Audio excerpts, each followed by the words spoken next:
At an age when most Hollywood legends prefer silence over stirring old memories, Tony Curtis once decided it was time to finally open up about the man who shaped, challenged, and sometimes even overshadowed him, Burt Lancaster.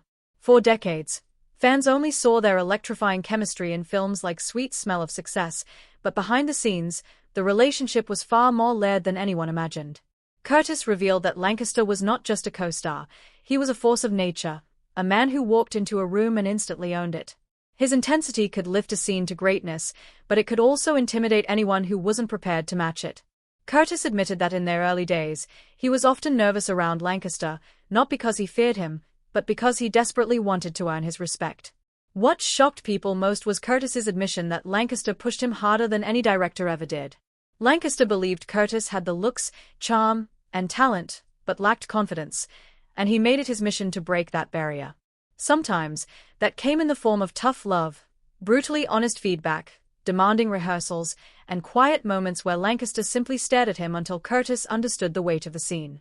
It wasn't bullying, Curtis clarified, it was mentorship disguised as rivalry. But Curtis also spoke of the other side of Lancaster, the warm, loyal, deeply principled man people rarely saw.